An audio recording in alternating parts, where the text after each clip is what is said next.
and our subject is A Remnant Shall Be Saved. Now in this chapter, Y nuestro tema es Un remanente será salvo. En este capítulo tenemos uno de los momentos decisivos de la historia de la redención. Tenemos también la conversión del apóstol Pablo.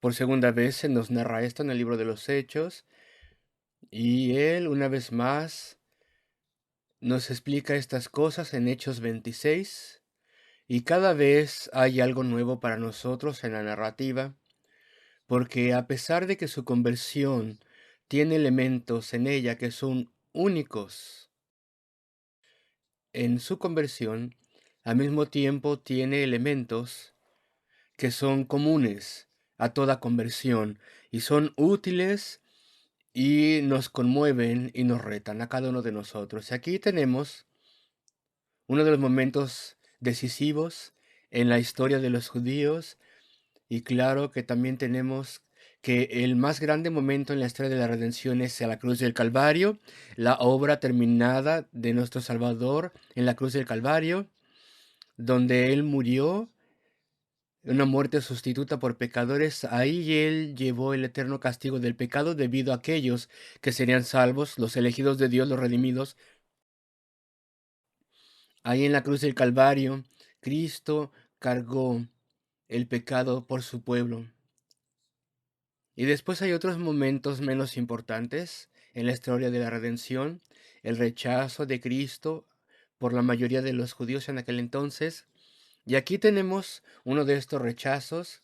De hecho, es el segundo rechazo del apóstol Pablo por los judíos de Jerusalén. Y aquí lo tenemos en este capítulo. Así que tenemos que aquí hay parte de la historia de la redención, cuando se remueven los privilegios especiales que se le daban aquel entonces a los judíos, a pesar de que siempre había un remanente. Siempre habrá judíos que sean salvos y gentiles también que sean salvos en todo momento hasta el final de los tiempos.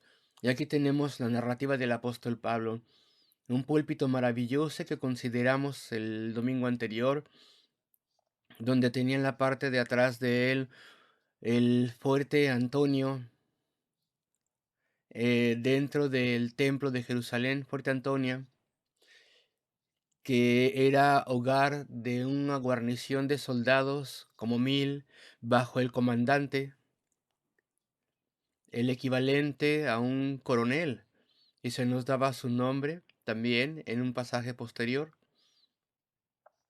Y él le dio permiso de forma extraordinaria al apóstol Pablo de dirigirse a la multitud. ¿Y qué es lo que le llevó a hacer esto? Solamente la soberanía de Dios, la mano soberana de Dios. Entonces Pablo puede narrar su conversión y de forma indirecta rechaza los cargos que se estaban haciendo en contra de él delante de la multitud, antes de que la multitud desease asesinarle. Y el coronel tuvo que retirar a Pablo y meterlo al fuerte, arrestarlo para protegerle. Y ahora tenemos esta parte tan maravillosa. Podemos tener aquí diferentes partes. Punto número 1, el apóstol Pablo le da a la multitud su explicación de quién es él. Y mientras hace eso, él habla al respecto de su conversión. Vamos a mirarlo, queridos amigos, y lo voy a hacer esto de forma expositiva. Bueno, narrativa es lo que mejor podemos hacer aquí.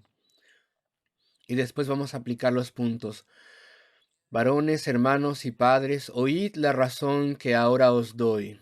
Oíd mi defensa, que ahora presento. Estoy basándome en la Valera Antigua. Y cuando oyeron, versículo 2, que les hablaba en lengua hebrea, y evidentemente habrá sido la forma arameica del hebreo, el hebreo que era hablado por los judíos en Jerusalén en aquel entonces, eso era más corrompido. Era una forma aramea del hebreo, no era un hebreo puro, no era el hebreo puro del Antiguo Testamento,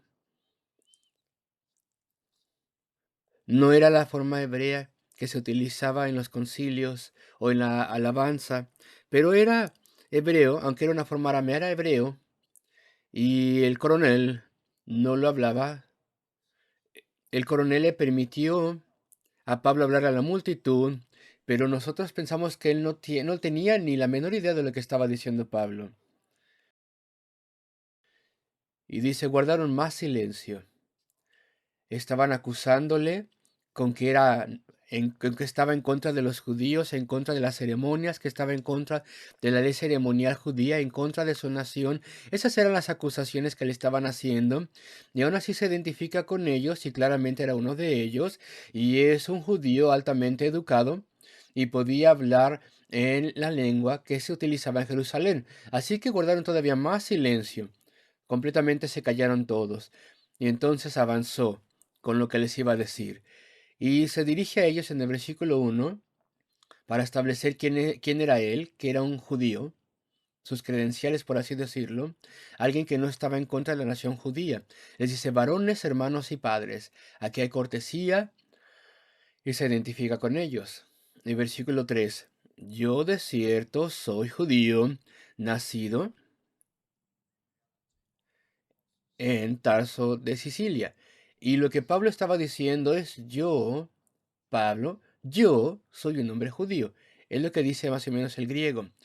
Habla de forma deliberada, con lentitud, con énfasis, nacido en Tarso de Cilicia.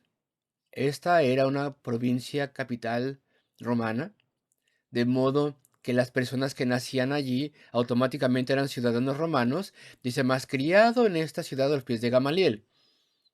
Y Gamaliel era el más grande judío maestro.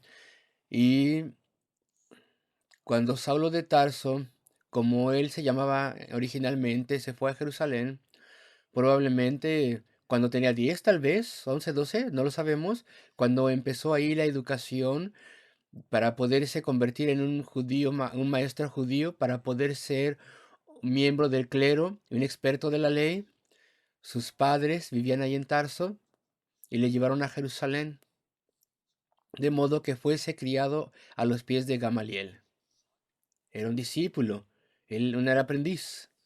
Y la expresión significa que era un aprendiz devoto, obediente, de modo que pudiera tener la mejor educación religiosa, enseñado conforme a la ley, conforme a la verdad de la ley de la patria. Esta es una expresión que dice en efecto que él era un fariseo, que fue criado para ser el más fastidioso tipo de judío en lo que respecta a obedecer los puntos más insignificantes de la ley ceremonial, donde dice enseñado conforme a la verdad de la ley de la patria. Escuchen el gran cambio que ha tomado mi vida, les va a decir en efecto a los judíos. Celoso de Dios, de forma literal, un fanático de estas cosas. No solamente celoso en el sentido que utilizáramos la palabra hoy en día, pero un fanático. Ese es el sentido del original. Un fanático. Como todos vosotros sois hoy. Y es porque vosotros en esta gran multitud les dice, es porque vosotros sois fastidiosos a respecto de todo detalle de la ceremonia. Es por eso que están enojados conmigo, son salvajes conmigo y están determinados a matarme. Y yo estaba en exactamente la misma posición como vosotros.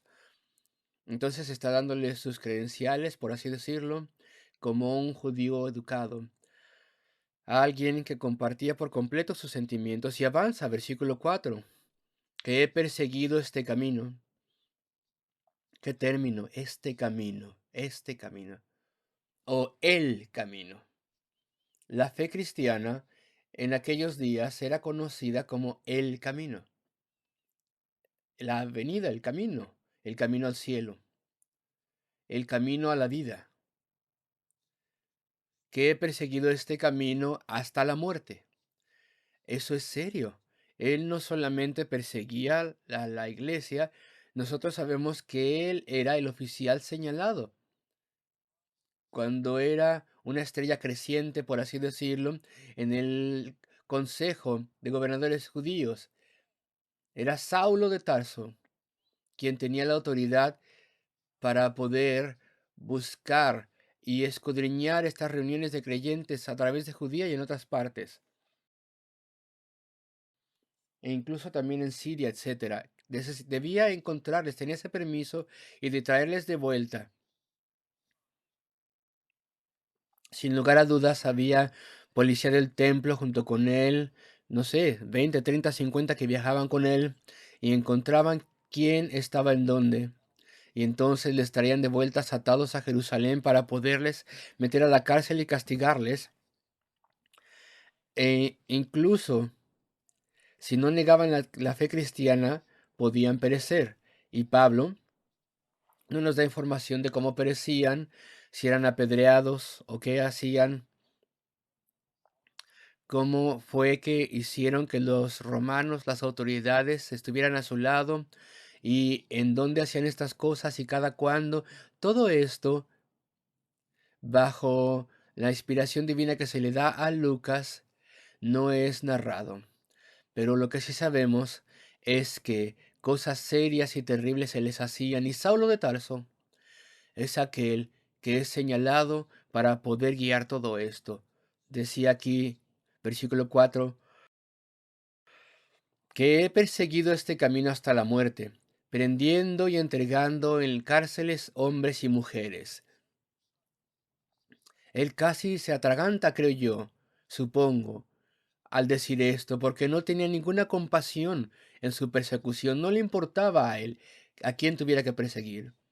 Versículo 5, como también el príncipe de los sacerdotes me es testigo, el sumo sacerdote.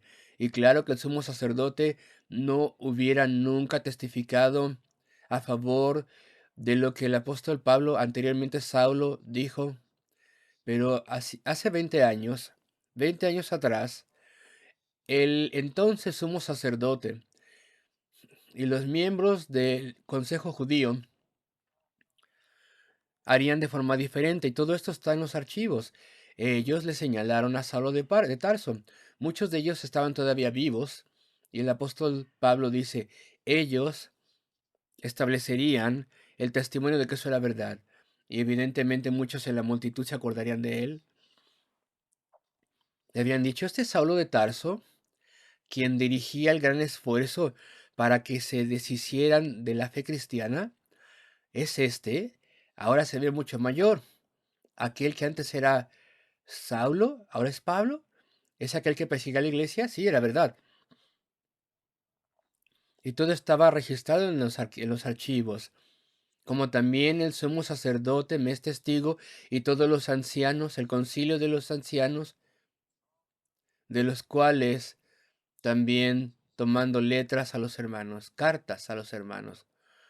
Es decir, los oficiales judíos de diferentes sinagogas, dice después versículo 5, iba a Damasco, más allá de su territorio, para traer presos a Jerusalén, aun a los que estuviesen allí, para que fuesen castigados. Ustedes saben la historia en detalle.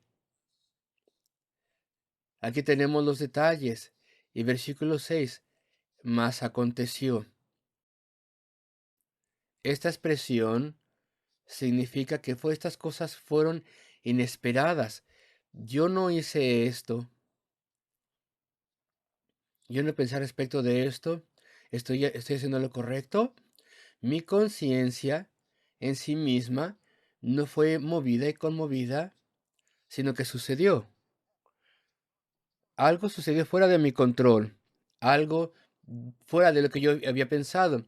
Algo que nunca pensé o esperé o diseñé. Mas aconteció que yendo yo para que fuesen castigados los que mencioné antes, y llegando cerca de Damasco, casi estaba allí, como a mediodía, él se acuerda cuándo. De repente me rodeó mucha luz del cielo. Y esto se menciona 3 veces. Lo vemos en Hechos 9. Pablo dice la historia también en Hechos 22. Y lo vuelve a repetir en Hechos 26. Y en Hechos 26, Pablo nos dice que cuando esa gran luz brilló, todos cayeron al suelo. La policía levita, que los que les escoltaban, los soldados, quien quiera que hubiera estado con él, caen al suelo. Y algunas personas dicen que hay una contradicción, porque en la narrativa de Hechos 9 dice una cosa Y aquí dice una cosa diferente, sin embargo, no hay contradicción. Y voy a explicarlo ahora y más adelante también. En un lugar dice solamente Pablo escuchó la voz, y en otro lugar dice que todo el mundo escuchó la voz. Pero es consistente y lo voy a explicar perfectamente bien más adelante. Todos escucharon la voz. Hubo una gran luz del cielo. Todos cayeron al suelo. Esta voz se dirigió a Pablo, que venía del cielo la voz. Y los que estaban allí escucharon la voz, pero no pudieron entender las palabras. Escucharon las cosas, pero no escucharon las palabras. Solamente Pablo escuchó las palabras porque iban dirigidas a él. Y ya estamos viendo aquí un reflejo de la conversión de toda persona. Lo vemos aquí en este pasaje. Cuando tú vienes a Cristo, esto te llega como una sorpresa. Tú eres sorprendido. Tus pensamientos, tus aspiraciones y esperanzas. Tal vez en un momento estás pensando, ¿qué voy a hacer en la vida? ¿Qué voy a hacer mañana, la semana entrante? ¿Qué tendré? ¿Qué compraré? ¿Cómo voy a llevar las cosas? ¿Cómo voy a responder a los diferentes retos? Y tienes preocupación de ti mismo, tal vez la familia, la esposa, el esposo, o cualquier cosa que sea. Y si somos jóvenes, pensamos qué voy a hacer, cuál será mi carrera, qué haré el sábado por la noche. Todas estas cosas inundan mi mente, importantes y no tan importantes. Todo esto me ocupa por completo. Y yo no quiero pensar en Dios. Muchos dicen, yo no voy a pensar al respecto de esto porque no sé casi nada al respecto, y mucho menos pensar al respecto de Cristo y el cielo y la salvación. Pero de pronto algo pasa y algo me pone de cabeza. Es algo completamente inesperado. Y comienzo a sentir una gran necesidad de poder conocer a Dios, de poder saber, y empiezo a sentir que soy una persona condenada y que tengo que encontrar el perdón de Dios, ya sea que tenga que ir a una iglesia y de forma inesperada sea sorprendido por lo que he escuchado y soy despertado o algún amigo me despierta o hay alguna tragedia o muerte o enfermedad o alguna gran pérdida, cualquier cosa que sea, algo me despierta. Y más aún, esto casi salta en mi mente y entra en mi corazón y mi mente. Estas cosas que siempre eché a un lado, esto que siempre desprecié tal vez. Lo mismo pasó con el apóstol Pablo. En un momento él perseguía a la iglesia y es designado para erradicar esto que él odia. Él era un intelectual inmenso.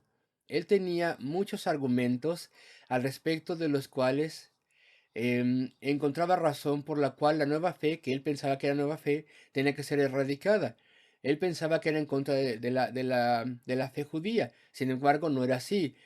La Biblia ya había dicho cómo las cosas iban a ser. Todo estaba siendo cumplido, pero ellos no lo querían ver. Y el apóstol Pablo era hostil y estaba en contra de ello.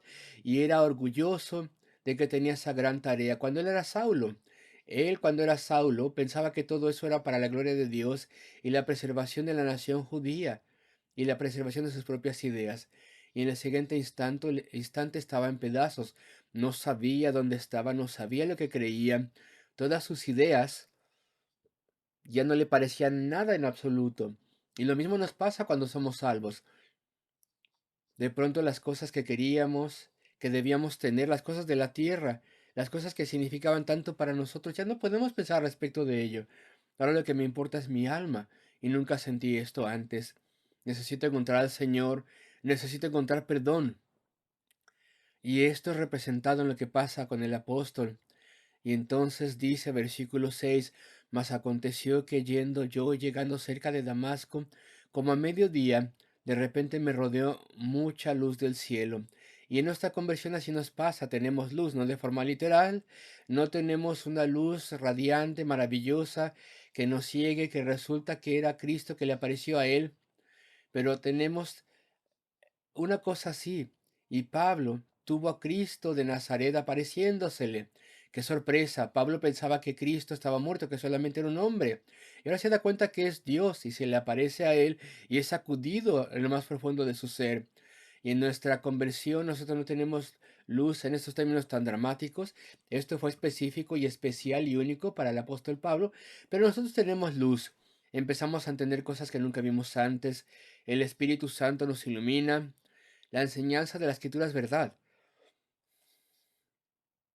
Cristo, el Hijo de Dios, vino a la tierra para morir por un pecador como yo. Y veamos el versículo 7, lo que le pasó al apóstol Pablo.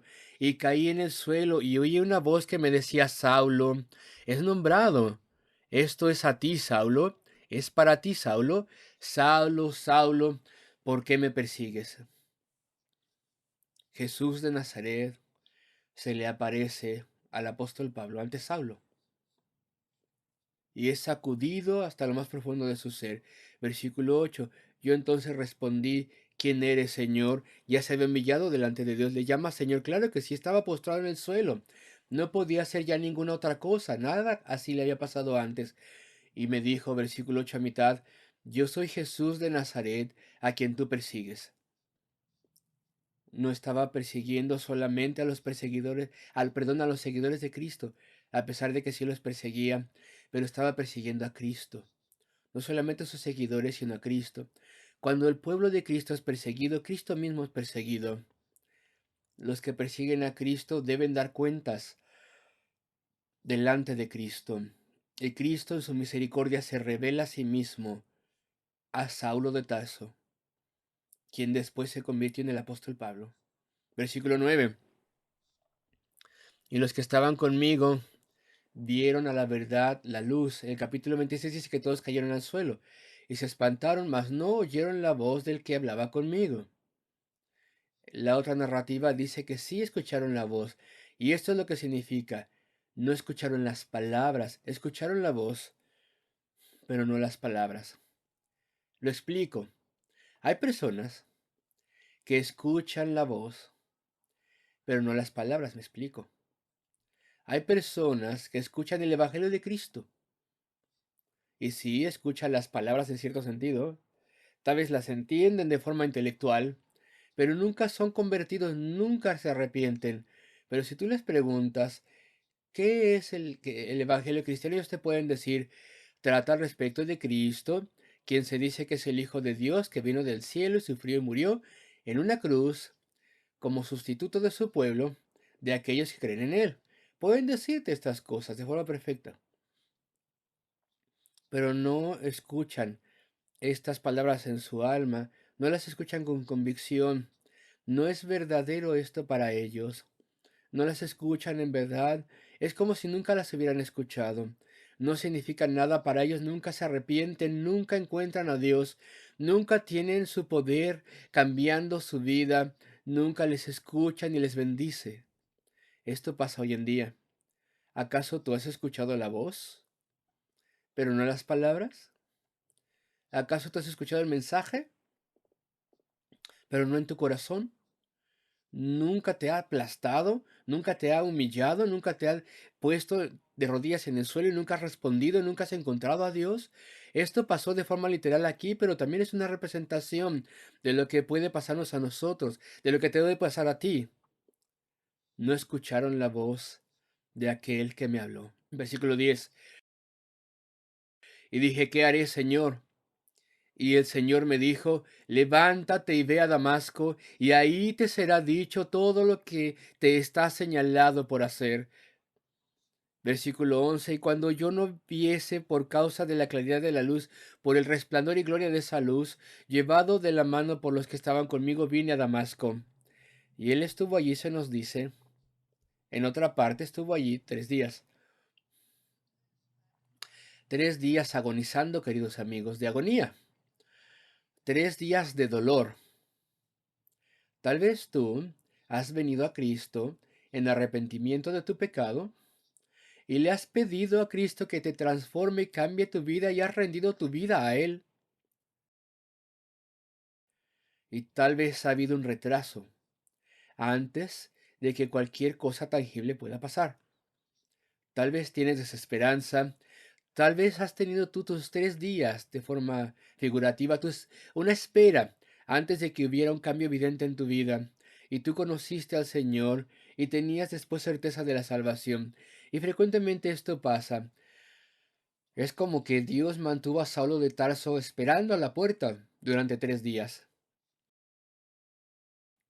antes de tener la certeza y la evidencia de que sus pecados habían sido perdonados y que su vida era nueva, antes de que tuviese ese momento de certeza. Y de una forma simple, yo puedo entender por qué. Podemos entender que el Señor dejaría a tal enemigo, a tal hombre tan hostil, durante 3 días, arrepintiéndose y anhelando tener paz antes de que la puerta de certeza de salvación fuera abierta a él. Y algunos de nosotros también pasa cierto tiempo antes porque estamos llenos de dudas y calumnias y dudas del Señor. Y se nos deja la puerta esperando un poco más de tiempo, pero hay una obra en su corazón. Y es obvio que recibiría esa certeza de la salvación.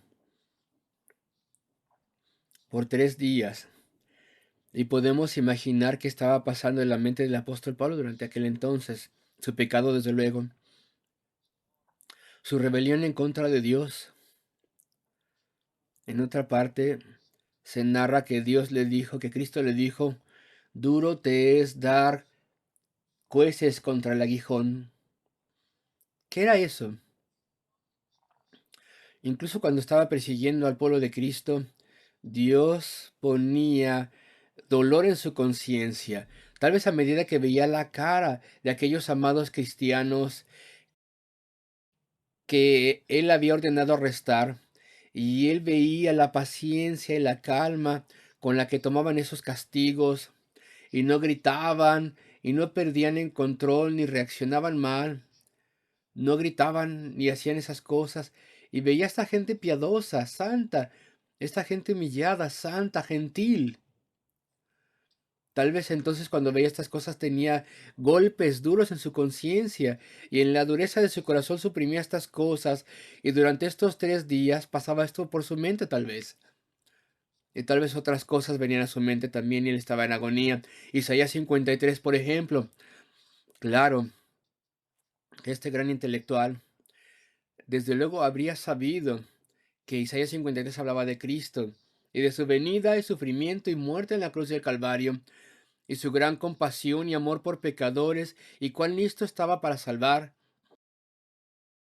Tal vez él atravesó tanta angustia en su conciencia, cosas que no quería ver antes, cosas que no veía, no quería creer las profecías, y no acreditaba las cosas maravillosas, la obra de Cristo y su sanación compasiva, ni le atribuía a él su piedad, su deidad, su perfección. Ahora Pablo estaba en agonía y se arrepentía en todo momento, creo yo. Yo supongo que era así. 3 días de dolor para el apóstol Pablo, en aquel entonces Saulo. Versículo 12. Entonces un Ananías. ¿Acaso no es notable esto? Cristo no sanó a Pablo de forma directa de su ceguera. No solamente levantó eso, evidentemente sí se le iba a aparecer después, pero no se le apareció otra vez y lo hizo él. No, Pablo estaba siendo humillado hasta el polvo. Él iba a ser restaurado para que pudiese ver, Cristo lo iba a hacer, pero no de forma directa, sino que lo hizo a través de un siervo humilde, alguien que nosotros creemos nunca fue un sacerdote, nunca fue noble, nunca fue alguien grande, sino que fue un converso ordinario humilde, quien fue el medio de restaurar la vista al apóstol Pablo. Ahora Pablo es un hombre humilde. Y dice aquí, entonces un Ananías, varón pío, hombre piadoso conforme a la ley. Pablo hace mención de esto cuando está hablando a los judíos. Dice, este hombre que le sanó, incluso él fue un judío conservador, perdón, en el pasado. Era un hombre que vivía bien, tenía un buen testimonio de todos los judíos que allí moraban. Era un cristiano, tenía un buen testimonio. Y entonces pudo ser usado por Dios.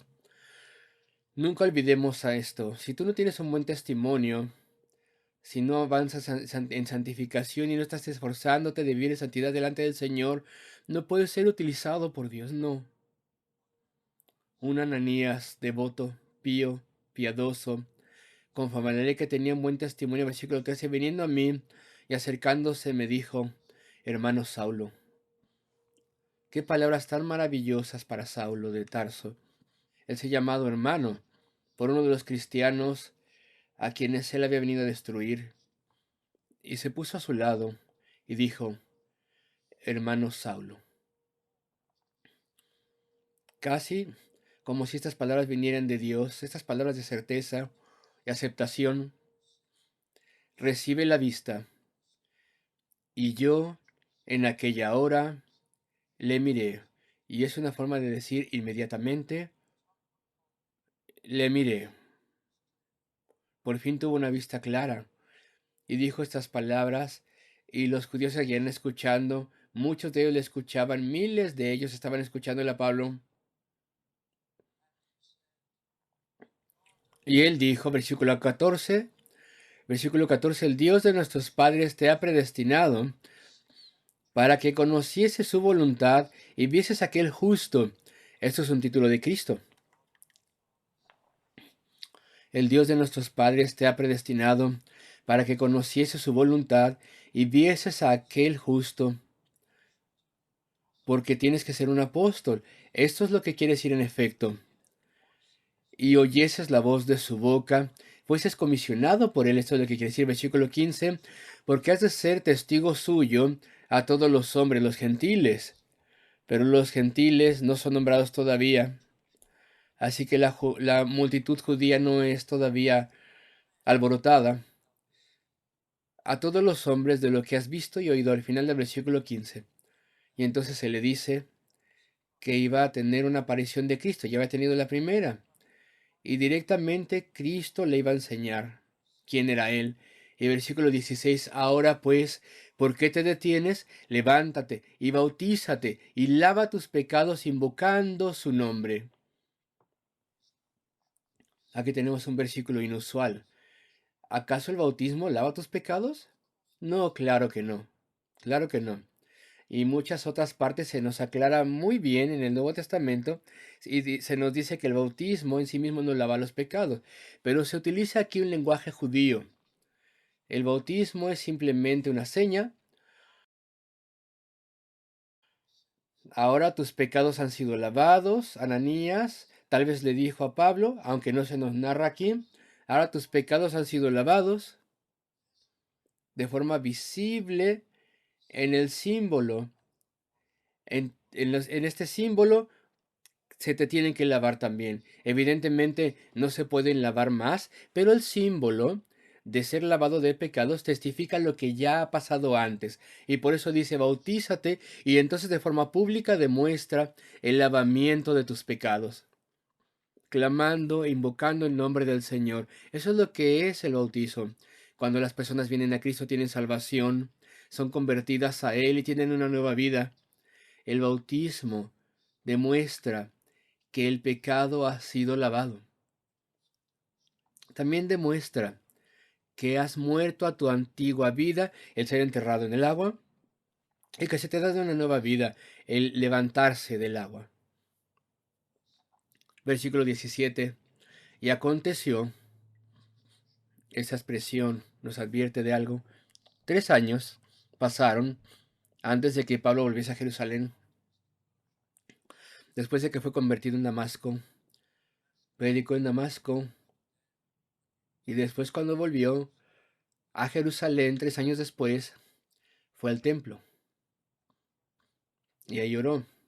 Y mientras estaba en el templo, le dice a la multitud judía, y me aconteció, versículo 17, vuelto a Jerusalén, que orando en el templo fui arrebatado fuera de mí. Caí en un éxtasis, en un trance, dice allí, versículo 18, y le vi que me decía, date prisa. Cristo le decía, y sal prestamente fuera de Jerusalén, porque no recibirán tu testimonio de mí. Y se nos dice en Hechos 9 todo lo que pasó aquí. Cuando Pablo volvió a Jerusalén, fue recibido por la iglesia de Jerusalén, fue admitido a la membresía de esa iglesia y predicó en Jerusalén como uno que antes perseguía a la iglesia. Pero en particular los judíos que hablaban griego inmediatamente hicieron planes para asesinarle. Y lo que pasó es que él no iba a ir, no quería ir. La iglesia, los discípulos, los apóstoles, le dijeron tienes que salir de Jerusalén, porque se te matará. Y no quería ir. Y ahora nos dice un poco más al respecto de la historia, el versículo 19. Y yo dije, Señor, ellos saben que yo encerraba en cárcel y hería por las sinagogas a los que creían en ti. Y cuando Cristo le aparece a Pablo, cuando vuelve a Jerusalén después de 3 años, todos los problemas vienen y él fue alentado a salir de Jerusalén. Y después Pablo ora. Dicen, ellos saben que he sido un perseguidor, seguro que eso hará que me escuchen. Ellos saben que yo una vez fui un perseguidor de cristianos. Tengo yo este testimonio, Señor.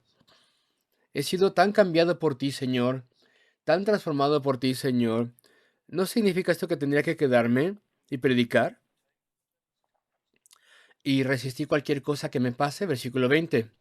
Y cuando se derramaba la sangre de Esteban, tu testigo, yo también estaba presente. Evidentemente, él era el oficial que estaba presente. Era parte de la ejecución de Esteban y consentía a su muerte. Él en aquel entonces era un miembro del concilio judío, quien aprobó la ejecución de Esteban, que se pusiera a muerte, y consentía en su muerte y guardaba las ropas de los que le mataban. Y él fue voluntario en participar en estas cosas. Ellos saben esto de mí, Señor. Ellos saben de dónde me salvaste. Ellos saben que yo era el más grande fanático imaginable. Con toda certeza me escucharán cuando les diga respecto de Cristo. Entonces el apóstol Pablo no está resistiendo a Dios, sino que está razonando con él. Pero Señor, tengo un gran testimonio. No estaba jactándose. Tengo un gran testimonio debido a la profundidad en la cual estaba sumido y las cosas terribles que hice. Con toda certeza entonces, Señor, tengo un testimonio importante. Y sin embargo, versículo 21, me dijo, ve. Fue la aparición de Cristo a él en el templo que persuadió al apóstol Pablo que saliera de Jerusalén 20 años atrás. Porque yo te tengo que enviar lejos a los gentiles. El resumen de esto es que Pablo está diciéndole a esta multitud judía hostil, es que Dios hizo esto en todo momento. Yo estaba en la posición en la que están ustedes ahora, era tan antagonista a Cristo y tenía tan grande desagrado de los gentiles, y yo no quería que ellos recibieran el Evangelio ni ningún mensaje en absoluto de Dios. Y un día vino Dios, cambió mi vida, me trajo a Él, y Dios me dio la comisión a que yo fuese a predicar a los gentiles. Y antes de que me comisionase, yo incluso estaba apelando al Señor en oración, Señor, déjame aquí, porque puedo, con toda certeza, debido a mi pasado, puedo hacer un impacto en ellos. No, le dijo Dios, te envío, te comisiono. Tú eres el apóstol a los gentiles. Así que esta es la esencia del pasaje. Le estaba diciendo a las personas, es Dios quien ha hecho todo esto de principio a fin. Pero en cuanto menciona la predicación a los gentiles, esa multitud tan grande, hostil, fue alborotada una vez más. Y el coronel Claudio, inmediatamente, y creemos que él no había entendido nada de lo que fue dicho, yo creo que no, inmediatamente lo pescó y los soldados lo metieron de vuelta al fuerte Antonio. Y esa es la narrativa. Versículo 23, y dando ellos voces, y arrojando sus ropas, y echando polvo al aire, mandó el tribuno que le llevasen a la fortaleza, y ustedes saben la historia, fue examinado con azotes. Uno de los centuriones lo azotó. Azótale. Y entonces él nos dirá, ¿por qué hace esta multitud esto y por qué están en contra del versículo 25? Y como le ataron con correas, Pablo dijo al centurión que estaba presente, ¿os es lícito azotar a un hombre romano sin ser condenado? Y eso aseguró que le tratasen mejor en el tiempo presente. Pero vamos a tener que estudiar esto en otro momento. Quería avanzar más. Estudiaremos cómo fue que él fue escuchado delante del consejo, el concilio, y la reacción de lo que pasó.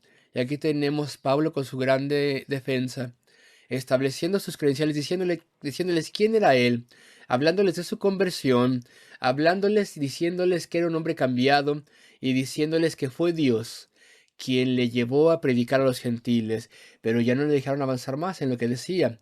Muchos libros han sido escritos diciéndonos que más hubiera dicho Pablo si no se le hubiera interrumpido, si esa gran multitud no hubiera clamado por su muerte, no hubiera empezado a gritar y a tener un tumulto una vez más. ¿Qué es entonces lo que Pablo hubiera dicho después, si eso no hubiera pasado? Estoy seguro que les hubiera dicho más al respecto de Cristo, pero no lo dejaron. No pudo continuar con eso. Nosotros no podemos saberlo, pero este hermoso pasaje muestra dos cosas. Su conversión, lo hemos visto antes, lo volveremos a ver. Los componentes literales en cómo Dios lidió con él, que no son usados por el Espíritu Santo hoy en día. Por ejemplo, esta luz sorprendente del cielo, ni tampoco se aparecerá Cristo más. Y cómo él escuchó una voz, y sin embargo esto ilustra lo que nos pasa a todos cuando somos humillados hasta el polvo y venimos a salvación, y somos traídos a arrepentimiento y a tener nueva vida en Cristo. Y también aquí en el pasaje tenemos otro evento histórico, otro rechazo del Evangelio y de Cristo y de Pablo. Habrá otros rechazos también hasta el final de la vida de Pablo. Habrá otros incidentes locales de que los judíos se volcasen en contra de él y le repudiasen. ¿Y acaso no es sorprendente? Y con esto termino. La amabilidad de Dios, a pesar de la hostilidad y el rechazo de Cristo y sus mensajeros por los judíos, a pesar de sus privilegios, siempre habría un remanente que sería salvo. Siempre habría judíos conversos. Había miles en Jerusalén. Millares, decenas de millares de judíos que fueron convertidos. El apóstol Pablo, a través de su ministerio, siempre le predicaría primero a los judíos. Iba a las sinagogas después de ir al mercado. Siempre habría fruto, o casi siempre. Siempre o casi siempre había conversiones. La misericordia y la amabilidad y el amor de Dios. Los privilegios judíos serán removidos y la época de los gentiles seguiría. Sus privilegios especiales terminarían. Pero aún así, los judíos, a pesar de su hostilidad, a pesar de esto, muchos judíos serían salvos. Y es así hoy en día y hasta el final de los tiempos. Eso es lo que nos enseña este capítulo y que el Señor conceda que sea una bendición para nosotros.